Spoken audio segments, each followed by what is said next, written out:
Gepleyer Azatlyk radiosyň. Akşamyňyz haýyrly bolsun hormatly radio dinleýijiler. Şu 2017-nji ýylyň 26-njy sentýabry hepdeniň tişenbe güni eferde habarlar gündöligi. Gepleşigimiziň esasy bölegine başlamadan ozal täzelikler dinleň. Olaryň mazmuny bilen sizi men Gözel Hudaýberdi we tanışýarym.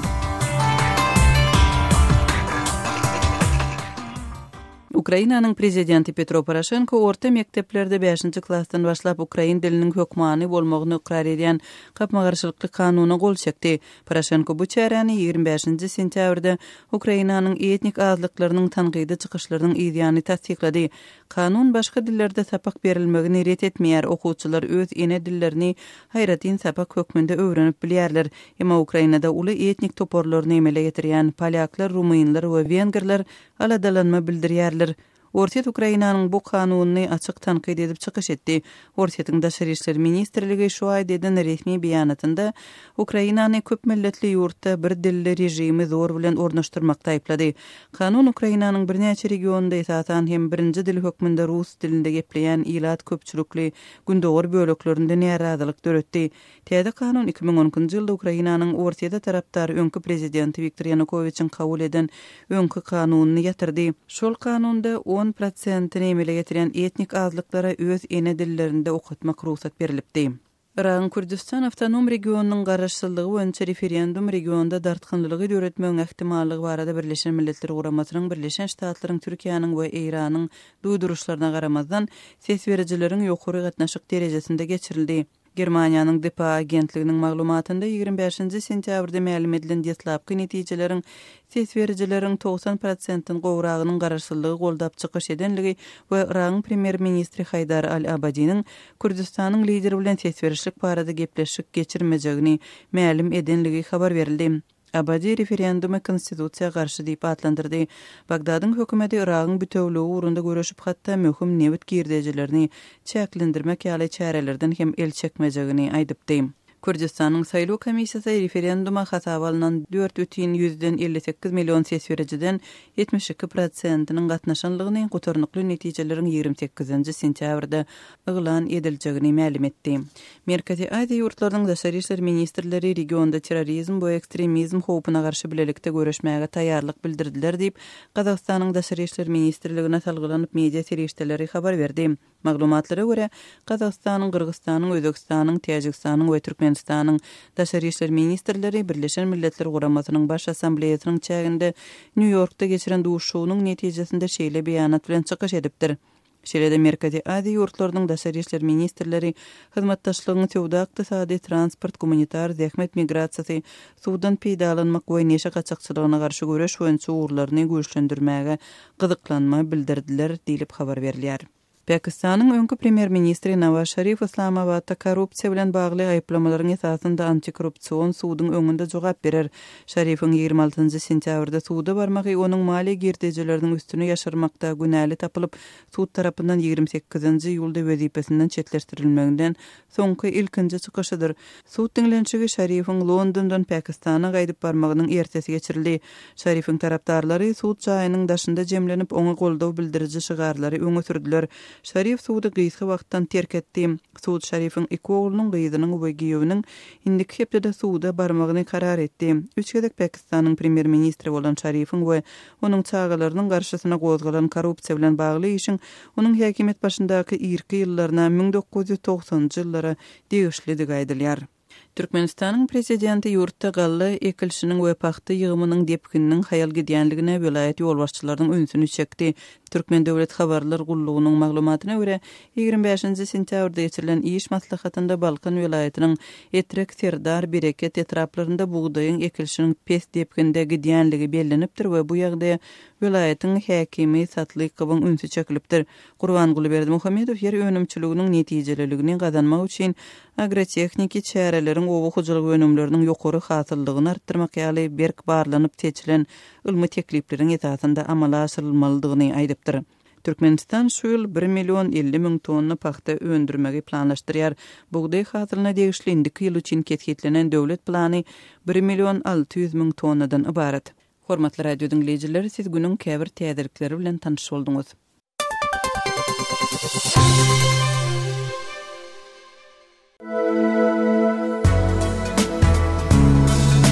Adatlygy isleýän wagtyňyz isleýän ýeriňizde dinlemek isleýäňizmi? Munuň üçin SoundCloud tilsiminde Adatlyk radiosyny tapyň we ýazylaň. Adatlygyň maglumatlaryny ilkinji bolup dinleň. Play Store'dan ýa-da iTunes'dan SoundCloud'un tilsimini indirmek ýatdan çykarmaň. Adatlygy SoundCloud tilsiminde Adatlyk radiosy ýazyp tap bilersiňiz.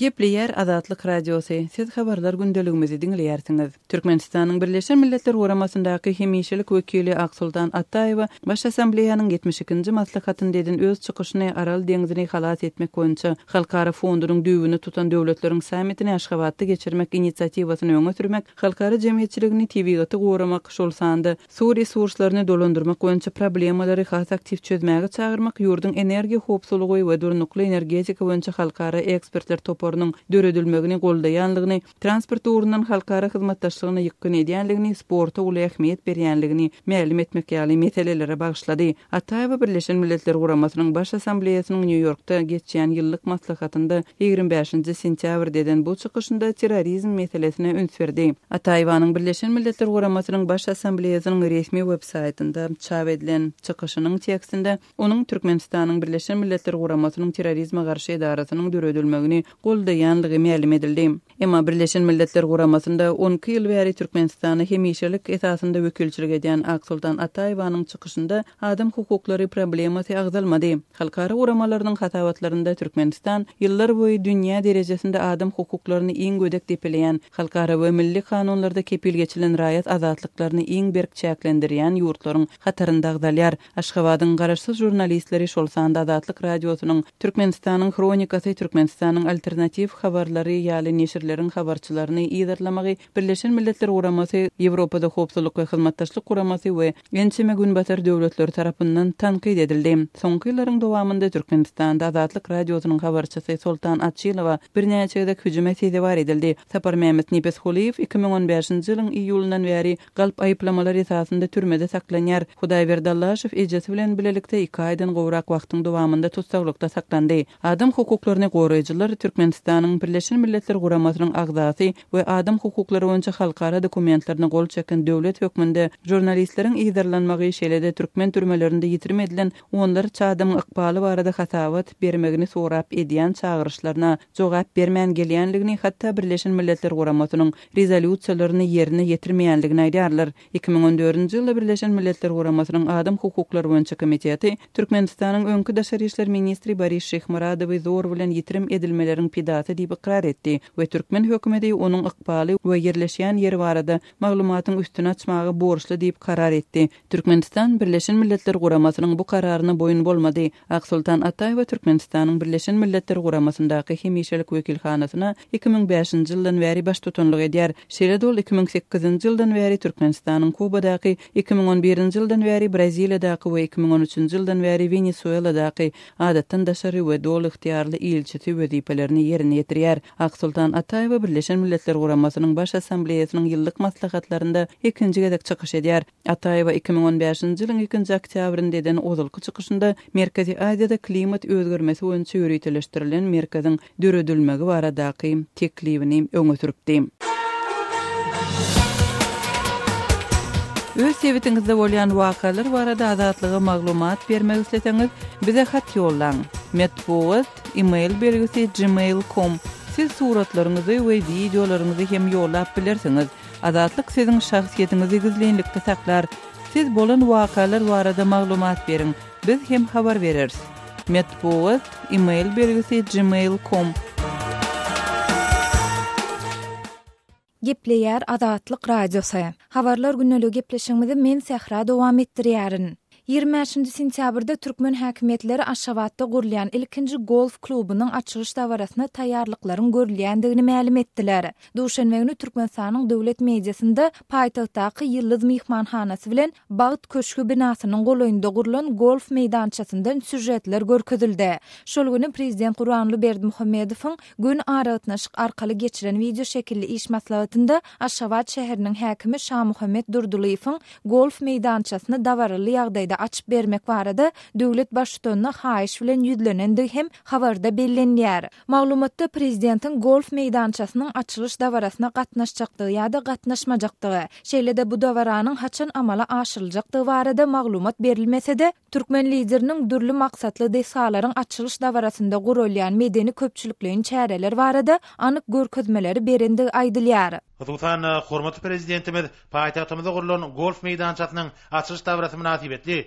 bir ýerde uly sport bayramçyk çäresini guramak hemde golf boýunça halkara bäsleşigini geçirmegi üpçün etmek barada häkime anyk görkezmeler berdi. Dilip resmi maglumatda nytalýar. Ýeri gelene ýatlasak Aşgabatyň günorta gün watarynda 70 hektar meýdany eýleýän golf meýdançasynyň guruljakdygy barada türkmen häkimetleri ilkinji gezek şu ýylyň 12 aprelinde habar berdiler. Bu habardan öň ýagny 7 aprelde Berdimuhammedowyň golf boýunça ady belli Amerikan usady Jack Nicklaus bilen duşandy we gepleşigiň dowamında Türkmenistanda golf sportuny ösdürmek boýunça hyzmatdaşlygyň perspektiwalarynyň maslahat edilendigi, Aşgabatda golf üçin meýdançanyň guruluşy proýektiniň gidişi barada hasabat berilendi aýdyldy. Şeýle-de Nicklaus Design kompaniýasy tarapyndan gurulýan golf meýdançasynda halkara ýarışlaryny geçirmek üçin dünýä standartlaryna laýyk şertleriň dörediljektigi, mundan başga tutuş ýurt boýunça ona golay golf meýdançasynyň guruljakdygy habar berildi. Taslamasyna we guruluşyna döwlet büdjetinden anyk näçe möçörde maliýe serişdesiniň goýup berilendigi aýdyňlaşdyrylmaýan Aşgabatyň golf klubynyň guruluşygy dünýäde energiýa serişdeleriniň bahasynyň aşaklamagy netijesinde Türkmenistanyň agyr ykdysady krizisi başdan geçirýändigi aýdylýan döwre gabat geldi. Şeýle-de Gurok howaly çöllük ýurt hasaplanýan we öz territoriýasynyň 80%-ni Garawum çölü eýleýän Türkmenistanda gurulýan golf klubynyň soňu bilen nähili dolandyryljakdygy we türkmen hökümetiniň oňa sarp edilen pullaryň öwezini dolmak planlary resmi taýdan ma'lum edilmeýär. Sözümizin ahirine ýatlasak, Nicklaus Design kompaniýasynyň başlygy Jack Nicklaus Türkmenistanda golf sportuny ösdürmek niýetini bir näçe ýyl mundan öň ma'lum edipdi. Biz özümiziň bu urdaky baý tejribämiziň kömegi bilen iň gowy, iň ýokary hili golf meýdanyny gurarys diýip Jack Nicklaus 2015-nji ýylyň 7-nji maýynda prezident Berdimuhammedow bilen duşunda aýdypdy. Öz sebitiňizde bolýan wakalar barada adatlyga maglumat bermek isleseňiz, biziň Facebook hasabymyzda ýazyň. Bizi gözlegi bölümine Azatlyk Radiosy ýazyp tap bilersiňiz. Siz suratlaryňyzy we videolaryňyzy hem ýollap bilersiňiz. Azatlyk siziň şahsiýetiniňizi gizlinlikde saklar. Siz bolan wakalar barada maglumat beriň, biz hem habar bereriz.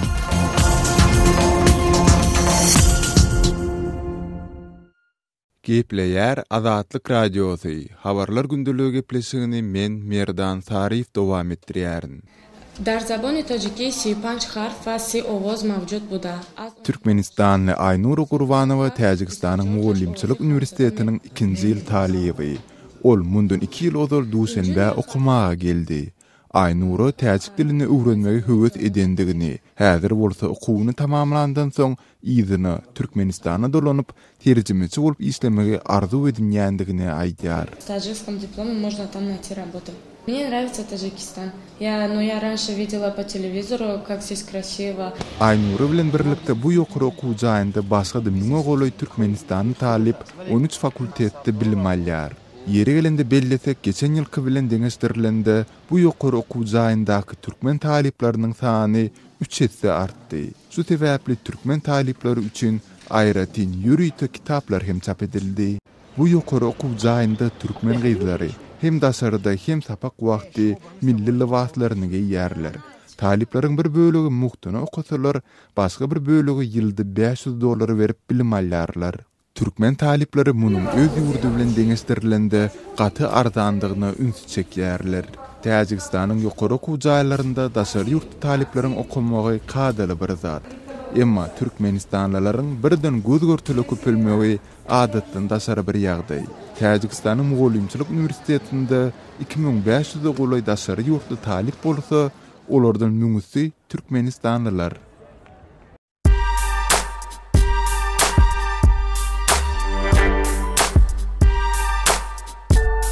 Qaderli dinleyijiler, indi siz Türkmenistanda bolup geçen soňky wakalary Azatlyk Radiosynyň Adnaklasniki tahypasyndan hem izlerlap bilersiňiz. Bu sosial ulgamda köp sany Türkmenistanlylaryň bardygyny nazarda tutup, Azatlyk radiosy bu ýerde hem öz tahypatyny açyp, maglumatlaryny ýerleşdirip başlady. Bize goşuluň.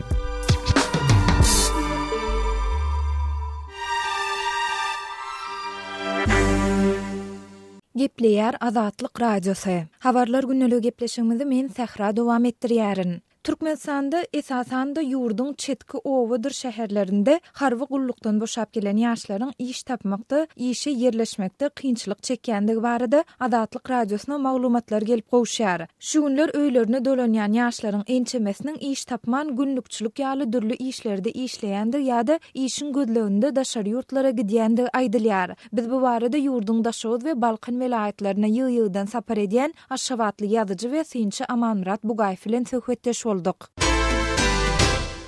Şuýlyň 14-nji sentýabryndaky prezidentin gol çeken fermanyna laýyklykda ýaşlar harby gullukdan özüniň dogduk ojagyny, dogduk öýüne öwürilip gelip başlady. Ýöne şol ýaşlaryň öňüne eýýän işsizlik meselesi keserip dur. Bu wagtda ähwerde diýen ýary horoz deňeýgirýa. Meselem meniň özümiň tanşlarynyň ýaşaýan ýeri bolan Gumowy. Bu Gumowyny adamlar esasan mallarçylyk bilen meşgullanýarlar. Ýöne soňky ýyllarda hökümete değişli mallarçylyk puwdugynyň dolu dargamagy, bu puwdugyň tas ýitip gitmegine sebäp baryp ýetdi diýerlik derejä ýetmegine şol Gumowlaryny goşuňulygyndan öwrülip gelen ýaşlaryň işe ýerleşmegine ul bökdünçlik bar. Edil şeýle ýagdaýdy şäher ýerlerinde de şeýle harýullukdan öwrülip gelen ýaşlaryny şäher ýerinde de ulluğun işe yerleşip bilen ok.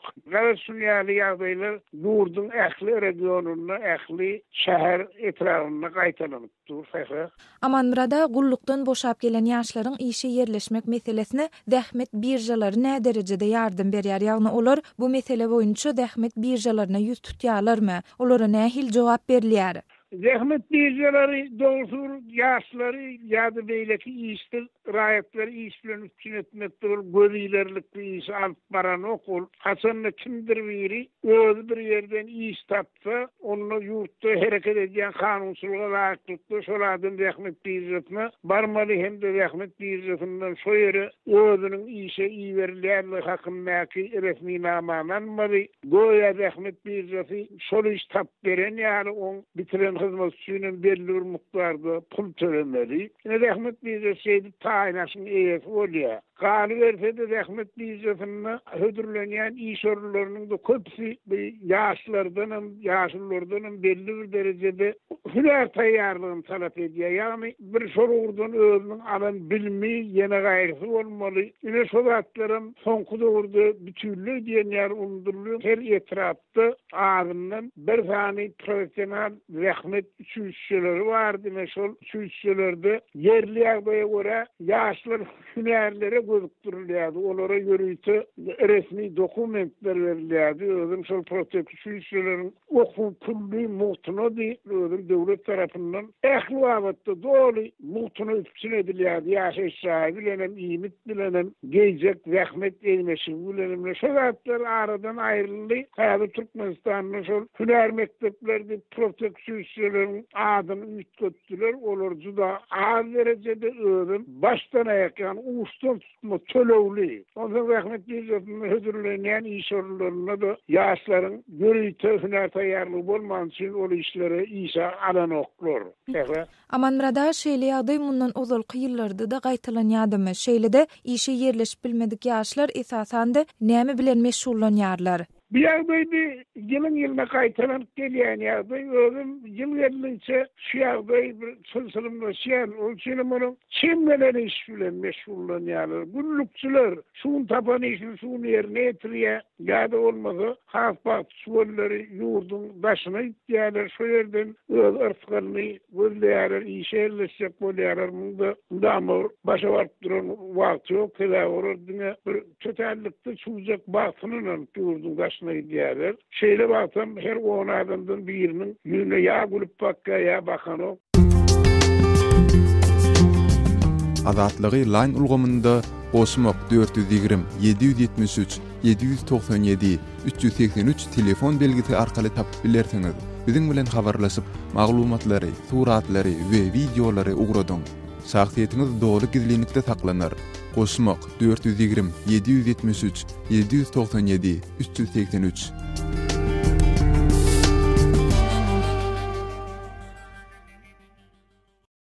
Gepleýär Azatlyk radiosu. Hormatly dinleýijiler, eferde siz bilen men Hudaýberdi Hally. Habarlar gündeligimizi bir kıyınanışlı habar bilen dowam etdirýäris. Alim hem oppositsioner Muhammed Gelliberdiýew aradan çykdy. Gollandiýadan gowşan habara görä, tarihçi alim, etnograf hemde belli oppozisiýa aktivisti Muhammed Gelliberdiýew 18 sentýabrda 63 ýaşynyň içinde ulaga çeken agyr keselden aradan çykdy. Muhammed Gelliberdiýew 1954-nji ýylda Bayramaly şäherine dünýä indi. Türkmen Döwlet Uniwersitetiniň Taryh fakultetini tapawutlanan diplom bilen utordy. Şondan soňra türkmen halkynyň etnografiýasy boýunça iş alyp bardy. Türkmenistanyň ülkäni öwreniş muzeýinde, Türkmenistanyň Ilymlar Akademiýasynyň Taryh institutunyň etnografiýa bölüminde işledi hem şol ýerde alymlyk işini taýýarlady. 90-njy ýyllaryň başlaryna alymlyk derejesini gorady. Onuň ýa-da Berdiýewiň Türkmen milli naharlary atly fundamental işi ilim neşriýaty tarapyndan aýratyn kitap bolup çykdy. Ol gaty köp gezek ilmi ekspedisiýalarda boluk hem milletiň däpde suruny degişli gymmatly maglumatlary toplady. Ol halkara ilmi proyektleri taýýarlamaga da gatnaşdy. Şolardan biri de häzirki zaman türkmen ýaşlarynyň sosial meselelerini degişli boldy. Muhammed Gelliberdiýew SSR'de erkin söze ýol açylaýandan oppozisiýa hereketlerine gatnaşdy. Dürli maslahatlarda türkmeniň taryhy boýunça aktiv çykyş edip geldi. 90-njy ýyllaryň ortalaryna Moskwa şäherine gaýtmagy mejbur boldy hem şol ýerde öz işlerini dowam etdirdi. Ilmi derňew işleriniň gapdaly bilen Azatlyk radiosyna ýygyderli çykyş etdi. Ol dürli gepleşiklerde öz şahsy pikirini aýtdy. Azatlyk radiosu bilen aragatnaşykda wagtyna Türkmenistanyny insan hukuklarynyň gödek bozulýanlygy, ýylatyň sosial durmuşyndaky kynçylyklary barada reportajlar taýýarlady. Şeýle hem halkyň milli taryhy boýunça aýry-aýry makalalar bilen ýygyderli çykyş etdi. Türkmenistanyň prezidenti Saparmurat Niýazowyň ýazdy diýilýän Ruhnama kitaby mahabatlandyrylyp başlananyna Muhammed Gelliberdiýew bu kitabyň asyl nusga dälligini, meselem, İngiliz barlygçysy Bosfort'un musulman dinastiýalary kitabynyň tutuş 2 bölümüň göçürilip alynanlygyny aýtdy hem Niýazowy jogapkärçiligi çekmeli diýip çykyş etdi. Şondan soňra Muhammed Gelliberdiýew Moskwada urulup ýenjilmeleri we dürli ýygyrlanmalary sezebar boldy. Ol ahirine Gollandiýadan başpena aldy. Ömrüniň soňky bölegini şol ýerde geçirdi. Ol 63 ýaşynyň içinde bagyr çüýremeden aradan çykdy. Muhammed Gelliberdiýew 22 sentýabrda Gollandiýanyň paýtagtynyň musulman gonumçylygyny jaýlanypdyr. Onuň ýakynlary alimdan köp gol ýazma işleriniň galanlygyny aýdýarlar. Jaýyň jennetden ýatan ýeriň ýagyty bolsun Muhammed berdi. Gepler Azatlyk radiosu. Eferde habarlar gündeligi bilen men Şaýmerdan Ulumrady kabuldan. Demirgazyk Awganystanyň Jowzjan vilayatynda ençeme gün bäri jeňçilere garşy harby operasiýa geçirilýär. Resmiýetlerin aýtmagyna görä harby çarada bir näçe jeňçi öldürildi. Ölülleriň arasynda jeňçileriň komandyrlary hem bar. Emma çatışyklarda asuda ilatyň ziýan çekýändigini halk aýdýar. Uruşda ýylyň üýjaý weýran bolupdyr. Yerli ýaşaýjylar öz obalarynyň gaçyp çykýar. Jowzjan vilayatynyň Akça we Hanaga atly etraplarynda jeňçiler bilen Awgan güýçleriniň arasynda şu gün ýagny 26 sentýabrda hem söwüş barýar. Jeňçileriň bu kunýanlygy çak edilýän obalary Awgan hawa güýçleriniň bombalandygyny vilayatyň häkiminiň medpugat wekili Muhammed Rıza Gapuri aýtdy. Hawa darbasynda bir topar jeňçiniň öldürilendigini bildirip Gapuri şeýlediydi. عملات هوایی که در مواضع دشمن صورت گرفت 12 نفر از دشمن کشته شده و 4 نفر از گروه طالبان زخم برداشت. 12 jeňçi öldürildi. 14 jeňçi hawa hujumunda yaralandy. Jeňçilere garşy harby operasiýa şowly dowam edýär diýip Gapuri bildirdi. Tawfik amaliyat muwaffaqna ba sahabe piş mera. Jowzjan vilayatynyň 10 etrabyndan 8 etrabynda türkmenler kowçum bolup ýaşaýar. uruşlaryň türkmen obalarynda ýüz berýändigini yerli ilat habar berýär. Çatışyklarda iki tarapyň hem parahat ilata ziyan ýetirýändigini ma'lum edýär. Bäşkepo we Gyljabad adly sebäplerde jeňçileriň toplanandygyny Jowzjan welaýatynyň polisiýa idarasynyň täze başlygy Baz Muhammed Jowzjani aýdýar. Jeňçileriň asuda ilaty gynamalara duçar edendigini Jowzjani öňe sürýär. Şonuň üçin jeňçileriň bu sebäplerden ýok ediljekdigini ol nagtaýar. Zulme kibar mardum Gyljabad we Bäşkepoda ýa-da poýzinara bu hoşgary. Akça etrabynyň öňkü häkimi Esedulla Behramynyň aýdysyça, Akça we Murdiýan adly etraplardan 3000 golay maşgala uruş sebäpli öz üý jaýyny terk edipdir. Uruş bolsa millet ziyan görýär. Şu sebäpden tahmin ýüzünden bir 3000 halk awara bolup gaçyp çykan. Akça etrabynyň 34 obasy bar. Murdiýan etrabynyň bolsa 26 obasy bar. Erbeki adly yerli ýaraglylar bilen jeňçileriň arasynda şu iki etrapda söwüşler boldy. Çaknaşyklar häzirem dowam edýär. Halk diňe öz başyny alyp çykdy. Bosup çykan adamlaryň malemligi owasynda galdy diýip Behrami aýtdy. Akça uluswallykda 34 dışlak var. Murdiýan 26 dışlak var. Asıl uruşlar şul iki uluswallyk dowamy bar. Sadece özlerini alıp çıkan başka hem mesela hayvan malları, öydaki zatları onlar galan. Uruş netijesinde öz üý jaýynyň bosup çıkanlaryň halynyň Awgan hökümetiniň habar almaýandygyny Behrami nägelelik bildirdi. Bozgullaryň Türkmenistanyň we Özbegistanyň serhet ýakasyna baryp sygynandygyny Behrami ma'lum etdi. Öz janyny gutarmak üçin Türkmenistan serhedi bolsun, Özbekistan serhedi bolsun barýar. Hatta şuların içmene suyu yok, imanın namı yok. Hükümeti merkezi gelip bir gün hem soran yok. Sizlerin halınız ne edip yaşıyorsunuz? Gepleýär Azatlyk Radiosu. Men Aras Perwiş, biz programmamyzy dowam etdirýäris. Birleşen Milletler Guramasynyň Birleşen Ştatlaryň Türkiýanyň we Iranyň sesberişlik regionuna tartgynlygy artdyrar diýen duýduruşyna garamazdan Iragyň Kürt awtonom regionuna garaşlyk uruna geçirilen referendumda ses bermäge gatnaşan adamlaryň sany gaty ýokary. Ýöne entek berilen sesler sanalyp tamamlanmandyr. German habar gullugy DPA 25-nji sentýabrda destlapky netijelere salgylanyp, Kürt paýtagty Erbilde ses berenleriň 90%den gawragynyň garaşlygy goldandygyny habar beren soň Iragyň premier ministeri Haydar el-Abadi bu BK-nyň referendum hakda özüniň Kürt liderleri bilen gürleşmejekdigini aýtdy. Bagdad onuň ozal hem Iragyň bütünligini saklamak uruna görüşjekdigini, şol sanyna Demirgazy Kürt regionuna gitýän newit girdijilerini hem keşjekdigini aýdyp duýduruş beripdi. Regional hökümetiň prezidenti Mesut Barzani kanuny güýji bolmadyk tesberişlik regionyň garaşlygy uruna gitmeli uzak möhletli gepleşik prosesine ilkinji ädim bolar diýär.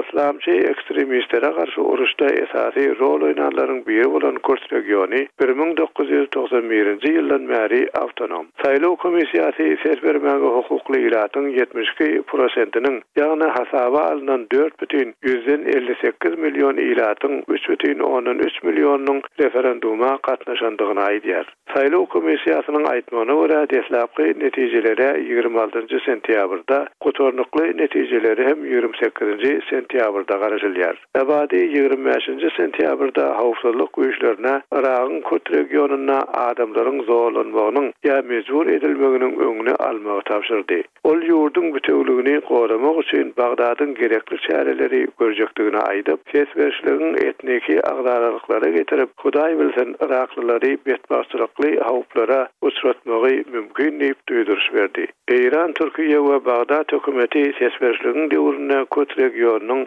serhetlerine harby türgünleşik geçirdiler. Birleşen Milletler Guramasy bilen Birleşen Ştatlar şeýle hem beýleki günmatar döwletleri referendumyň ünsi İslam döwletiniň jeňçilerine garşy barýan uruşdan sawmagy mümkin diýip alada bildirdiler. 25-nji sentýabrda Amerikanyň döwlet departamentiniň sözçüsi sesberişligiň ýola goýulmagy sebäpli Washingtonyň aşa lap geçdigini aýtdy. Ol Birleşen Ştatlaryň Iragyň Kürdistan Gürcistan regionu bilen bolan tarihi gatnaşygy bu kanuny güýji bolmadyk referendum bilen üýtgemez. Ýöne biz bu çäräniň Gürcistan regionuna durnuksallygy we onuň ilatyna gynçylygy artdyrjakdygyna ananyas diýdi. Birleşen Milletler Guramasynyň baş sekretary Antonio Guterres New Yorkda referendumyň durnuksallandyrjy netijeleriniň özüni aradalandyrýandygyny aýtdy. Hormatly radio dinleyijiler, şunuň bilen habarlar gündeligimiziň şu günkü sanyny geçirip gotarýarys.